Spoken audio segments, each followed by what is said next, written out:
کسی کے مجالے کوئی کہہ دے کہ جی 2-4 دن اور پڑھ لیتے ہیں یا ایک نماز اور پڑھ لیں یا صرف 2 رکعت پوری کر لیں پھر پڑھ لیں گے ادھر، نہیں، 2 رکعت بھی اب پڑھنا معصیت ہے بیت المقدس کی طرف. کیوں؟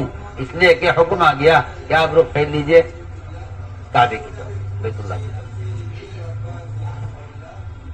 یہاں حکم آیا معمول کے خلاف چھٹائی کرنے کے لیے. کبھی حکم لائیں گے کہ ایک شخص ایک کام میں لگا ہوا ہے اور فتح ہونے والی ہے اس کے ہاتھ، اچانک حکم لائیں گے. عمر رضی اللہ تعالی نے حضرت خالد کو معزول کیا. اچانک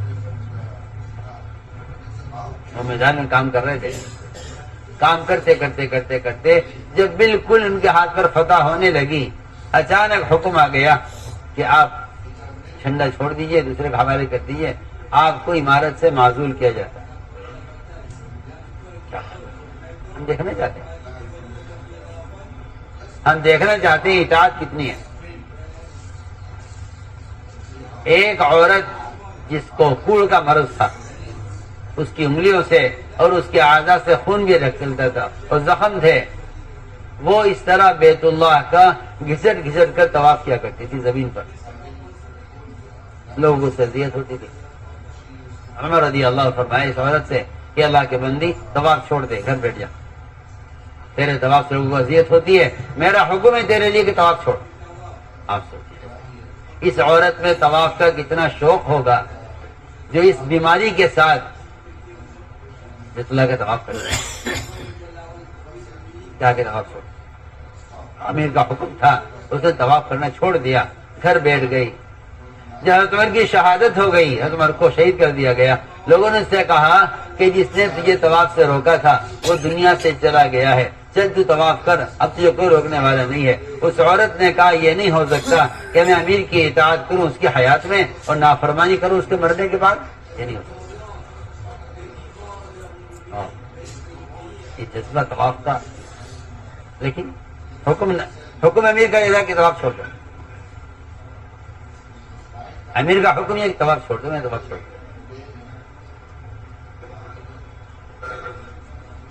لوگوں نے کہا اس سے کہ جا طواف کر، تجھے کوئی روکنے والا نہیں ہے. انہوں نے کہا یہ نہیں ہو سکتا کہ میں امیر کی اطاعت کروں اس کی حیات میں اور نافرمانی کروں اس کے مرنے کے بعد، یہ نہیں ہو سکتا، میں طواف نہیں کروں. کیونکہ جو وجہ تھی وہ باقی ہے، امیر کا حکم اپنی جگہ باقی ہے.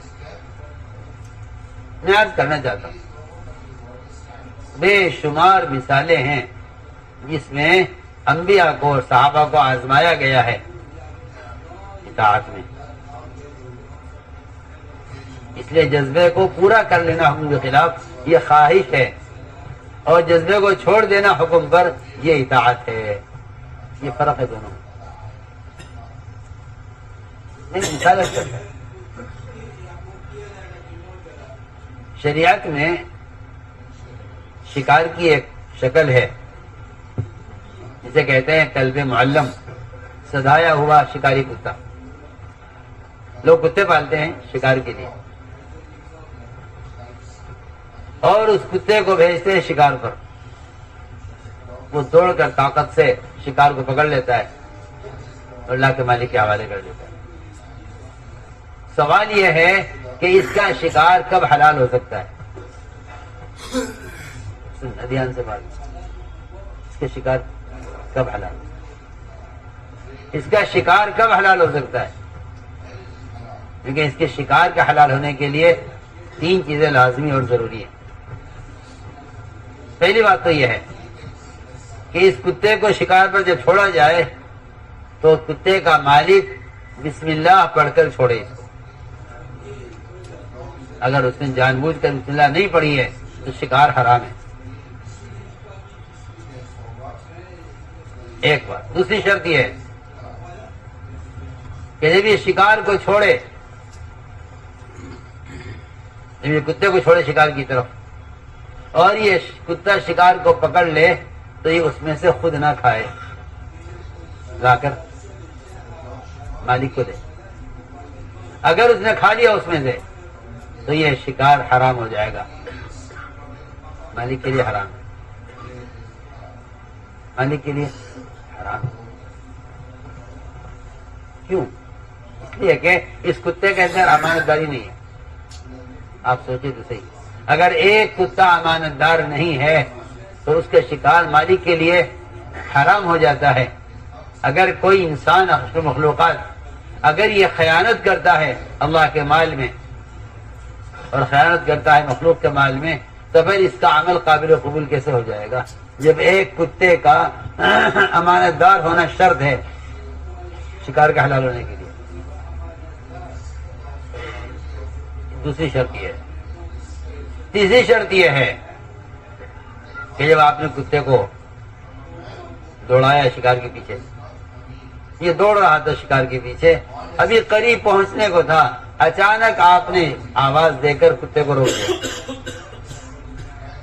کتے کو آپ نے روک دیا، یہ آپ کی آواز سنتے ہی وہی رک جائے تو شکار کو چھوڑ دے، اس پر حملہ نہ کرے، مالک نے منع کر دیا۔ اگر یہ کتا آپ کے اشارے پر رک جاتا ہے تب تو اس کتے کا شکار حلال ہو سکتا ہے، اور اگر یہ آپ کے اشارے پر رکتا نہیں ہے اور آپ کی مخالفت کرتا ہے، آپ روک رہے ہیں مگر وہ جا کر حملہ کرتا ہے، تو یہ شکار آپ کے لیے حلال نہیں۔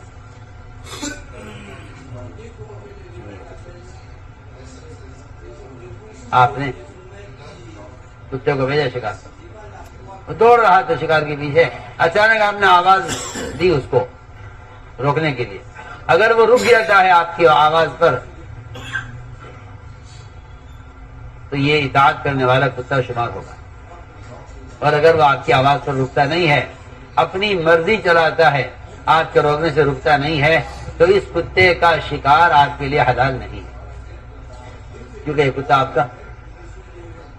کتا آپ کا فرما بردار نہیں نکلا۔ آپ سنیے تو صحیح میں کیا کہہ رہا ہوں، اگر کتا نافرمان ہے انسان کے لیے تو پھر اس کا شکار حلال نہیں، اگر مسلمان نافرمان اللہ کے اوامر میں تو پھر اس کے اعمال قابل و قبول کیسے ہوگا؟ سیدھی بات۔ یہ ہیں مثالیں، یہ ہیں مثال حال کے عمل کو پورا کرنے کی۔ حضور اکرم صلی اللہ علیہ وسلم نے ایک صحابی کا امتحان لیا، ایسے صحابی جو پورے مدینہ منورہ میں اپنے باپ کی سب سے زیادہ خدمت کرنے والے، سب سے باپ کے ساتھ صلہ رحمی کرنے والے، سب سے زیادہ اپنے باپ سے محبت کرنے والے تھے وہ تمام صحابہ۔ آپ نے اچانک ان کو پکڑا، اچانک، اے بھائی آؤ، کیا بات کہ جاؤ اپنے باپ کا سر کاٹ کر لاؤ، جاؤ اپنے باپ کا، اتنا فرمایا صرف، جاؤ اپنے باپ کا سر کاٹ۔ کیا غلطی ہے، کیا جرم ہے، کیا وجہ ہے؟ کچھ نہیں، فرمایا جاؤ اپنے باپ کا سر کاٹ کر لاؤ۔ یہ صحابی دوڑے فوراً دور چلے گئے، ہاں یہاں اٹھا جا رہے، کیا آپ کا حکم ہے میں باپ کا سر لے کر آتا؟ آپ کا حکم ہے نا، میں تو نہیں آپ سے پوچھوں گا کہ کیا وجہ ہے۔ اللہ اکبر۔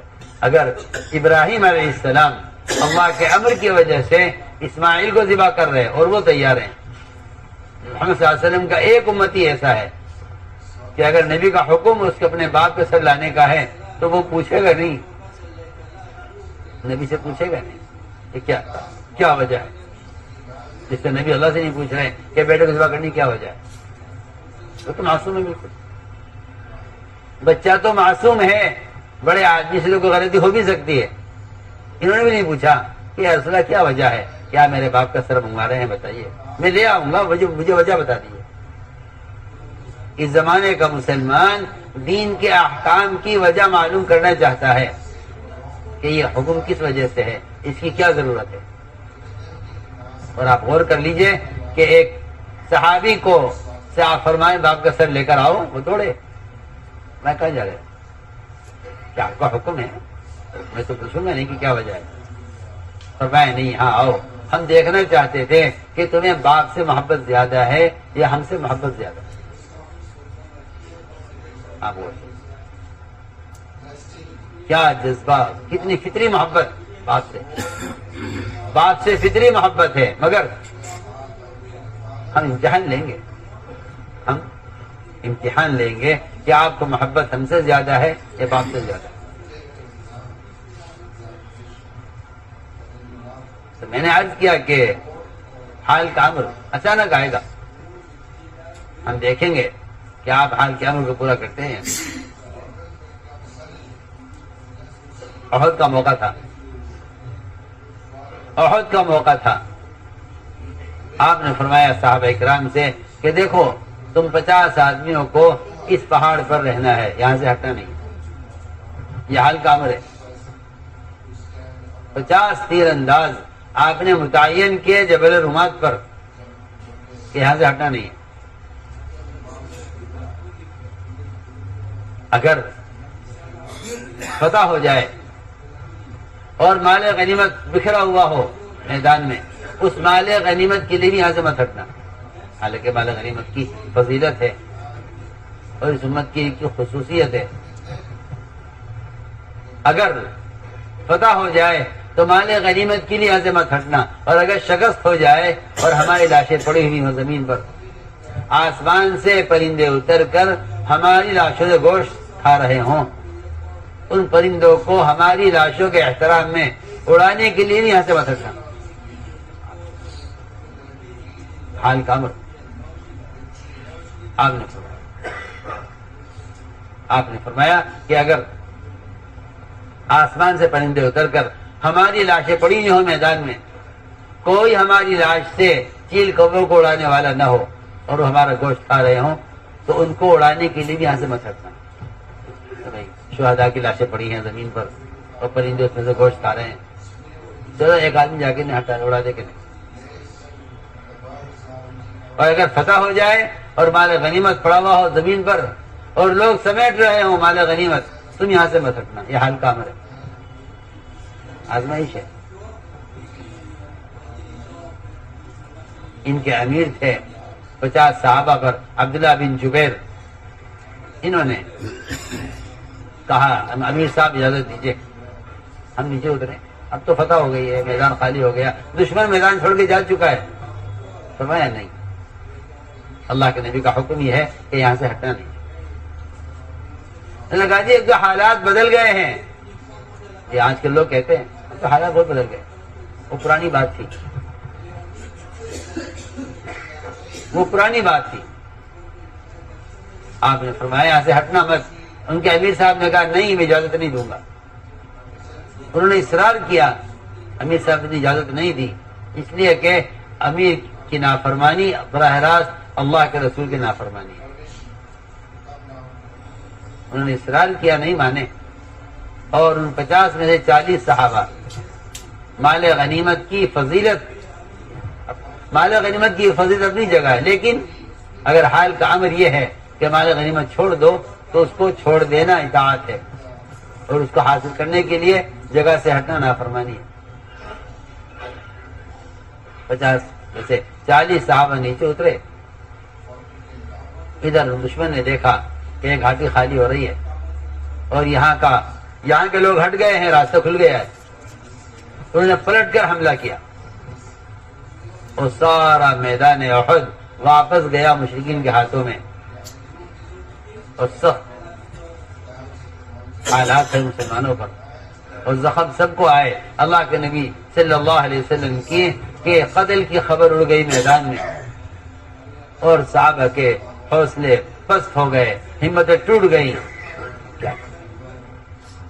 میں ایک مثال دے رہا ہوں. حال کے امر کو چھوڑ دیا مال غنیمت کی وجہ سے. اس کا نقصان یہ ہوا کہ سارا میدان فتح ہونے کے بعد، مسلمانوں کے ہاتھ میں آنے کے بعد، پورا میدان واپس گیا مشرکین کے ہاتھوں میں. ایسی لڑائی گھمسان کی ہوئی، صحابہ نے صحابہ کو قتل کیا.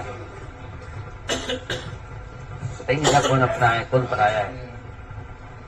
کیونکہ جب اجتماعیت ٹوٹ جائے گی اور اطاعت ختم ہو جائے گی تو مسلمان میں پہچان بھی ختم ہو جائے گی. میں اس واقعے سے سمجھا. ایک صحابی کو قتل کیا. ایک صحابی پیچھے ان کے بیٹے چیخ رہے حضرت حذیفہ کہ میرے والد ہیں ابا ان کو قتل